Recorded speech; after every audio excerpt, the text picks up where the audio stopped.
Alright, welcome in. Finally got the updates for the Seattle Seahawks fans.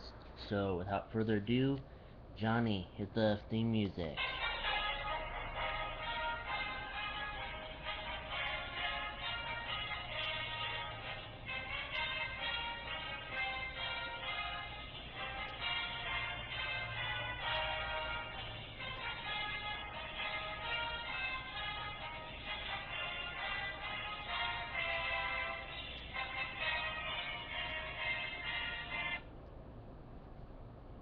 Alright. So, okay, here we go. Drum roll, please. Seahawks fans claim to have broken the record for loudest stadium. The famed 12-man in Seattle is apparently the loudest group of fans in the world. A group of Seahawks fans announced earlier in the week that during Sunday night's game against the San Francisco 49ers, the crowd at CenturyLink Field would attempt to break the Guinness World Records mark for loudest stadium during the game. The group in charge of the effort, Volume 12, announced on its Facebook page it had set the mark late in the first quarter. The decibel reading taken during a sack of San Francisco quarterback Colin Kaepernick in the first quarter, following a 1-hour weather delay, was 131.9 decibels. The previous record for loudest crowd roar at a sports stadium was 131.76 decibels, set in 2011 in Turkey. Volume 12 footed the bill for the Guinness World Records official to come to Seattle and wasn't affiliated with the team. While there is no report that Guinness has recognized the record, former Seahawk Joe Tafoya, sorry if I pronounced that wrong, posted via Twitter the decibel readings as the crowd, a stadium record, alright, 68,338 people grew in volume. Congratulations, Seahawks 12th man and CenturyLink Field. We are officially the loudest stadium in the world.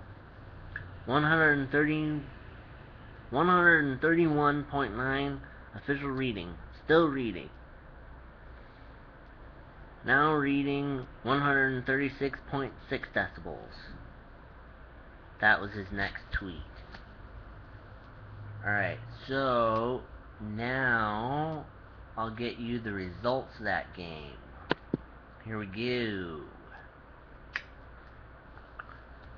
Defense carries Seahawks over 49ers.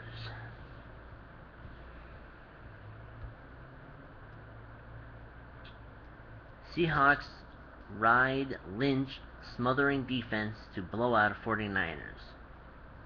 Richard Sherman celebrated by dancing with cheerleaders. Marshawn Lynch cut, pulled, and trolled his way to 3 touchdowns, and Pete Carroll got one rousing birthday gift. The awaited NFC West showdown between the Seattle Seahawks and San Francisco 49ers was a one-sided rout.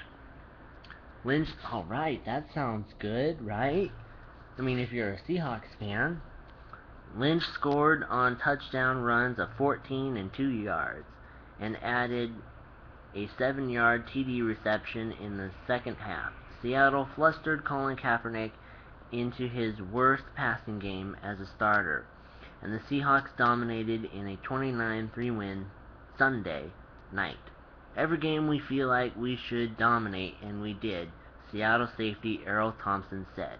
The game was delayed 60 minutes late in the first quarter when thunderstorms blew through the area. The highly anticipated matchup was sloppy as opposed to sensational, but Lynch more than did his part. Lynch finished with 135 total yards, including 98 yards rushing, to make up for quarterback Russell Wilson hitting on just 2 of his first 10 throws, and Seattle's receivers struggling to get open. His TD run on the first drive of the second half gave the Seahawks a 12-0 lead. His TD catch pushed the advantage to 19-3 early in the fourth quarter. We are dedicated to running the ball, and we are going to keep working until we really own it. And we don't own the running right now like we can. We'll get better at it, Carroll said. This won't be a game noted for efficiency or execution by either side. There were careless turnovers and untimely penalties, but that was expected between these nasty rivals and the favorites, not just in their division, but as potential NFC representatives in the Super Bowl. That's an interesting way to put it. Nasty rivals. And it was the Seahawks getting an early, important advantage over the 49ers. We did what we expected to. I think you guys expected something different. I think you guys expected something a little more, Kaepernick Sherman said. We didn't expect any of that. We expect our guys to play disciplined ball. That's an interesting way to put that. Kaepernick failed to get anything going in the passing game, unable to break down Seattle's stellar secondary. He was intercepted in the end zone in the first quarter when Earl Thomas hauled in a deflated pass intended for Vernon Davis. That was the only time the 49ers threatened to score a touchdown. Cam Chandler intercepted Kaepernick midway through the fourth quarter, returning the pick to the San Francisco 2 and leading to Lynch's third TD. Then there was Sherman, Seattle's ultra-confident All-Pro, who intercepted Kaepernick's deep sideline pass for Davis with about 13 minutes remaining. He celebrated his first interception of the season by dancing with the Seahawks cheer squad. Stephen Hakasha, sorry if I pronounced that wrong, kicked a 37-yard field goal, and the Seahawks' lead was 22-3 with 11:31 left. He should probably stay at cornerback, Seattle wide receiver Golden Tate joked about Sherman. I don't see a future in that. And just because Carl can't stop competing, he challenged and won the Seahawks another turnover following a kickoff fumble with 4:15 left and the Seahawks leading by 26. Wilson finished 8 of 19 passing for 142 yards, one of the worst games in his young career. Kaepernick was 13 of 28 for 127 yards passing, and he ran for another 87 yards. His 3 interceptions matched his entire season total from 2012. Frank Gore was held to just 16 yards on 9 carries, and Anquan Boldin, who tortured Green Bay last week for 13 catches and 208 yards, was targeted just once in the first 3 quarters. His only catch came with 9:40 remaining.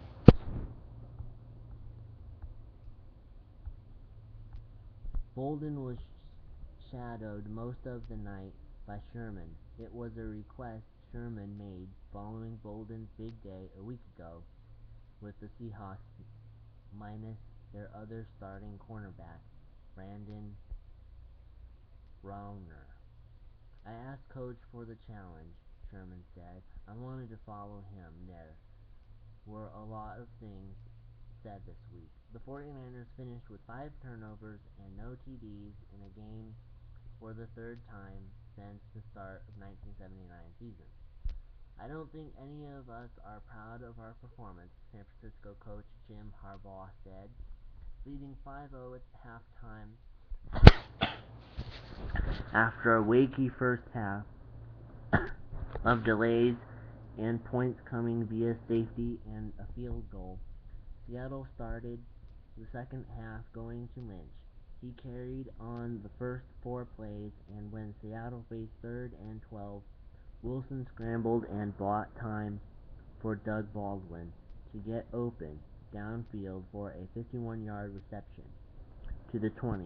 After a penalty backed up the Seahawks to the 14, Lynch took an inside handoff and darted nearly untouched for his first touchdown of the season. Seattle extended the lead later in the half thanks to a careless personal foul penalty from Aldon Smith, slapping the helmet of Seattle's Bruno Giuconi behind the play after Zach Miller and the Seahawks were stopped short on 3rd and 28. Given another chance, Wilson stayed in the pocket against blitzing safety Greg DeHaa on 3rd and 4 to find Lynch wide open in the left flat. Lynch took a few steps towards the end zone, stopped and waited, and finally crossed the goal line, pushing the lead to 22-3. He was saying he just took a couple of seconds off the clock, Wilson said. Note: Seattle played the final 3 quarters without starting left tackle Russell Okung, who was out with a toe injury. Carl said he didn't know the severity. San Francisco lost nose tackle Ryan Williams, ankle, and safety Eric Reed, head, to injuries. Davis also injured a hamstring. Seattle held San Francisco's 3 running backs who carried the ball to 13 total yards on 11 attempts. The crowd of 68,338 was the largest of a Seahawks game at CenturyLink. There you have it. That is... We already knew the part about the crowd being the largest. That's pretty cool. And I think for a lot of Seahawks fans, we already knew that our stadium was loud.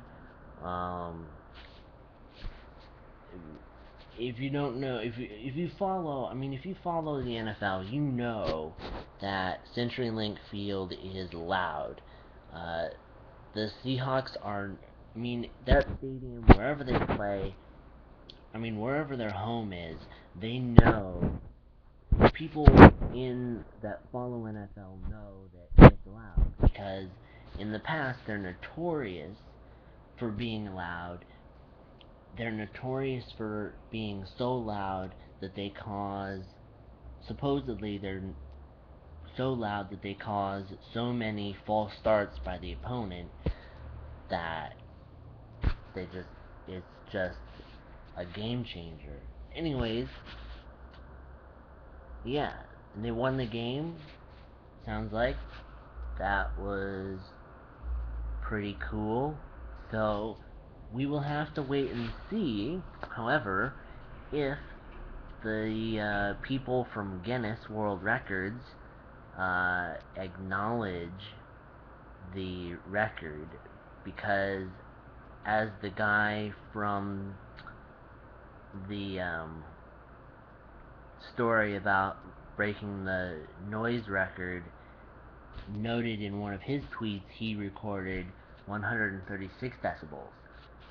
And on the 12th Man site or Facebook page, they noted 131.9 decibels. So we'll see what happens with that. Anyways, alright, yeah, thanks. I might have more NFL scores later.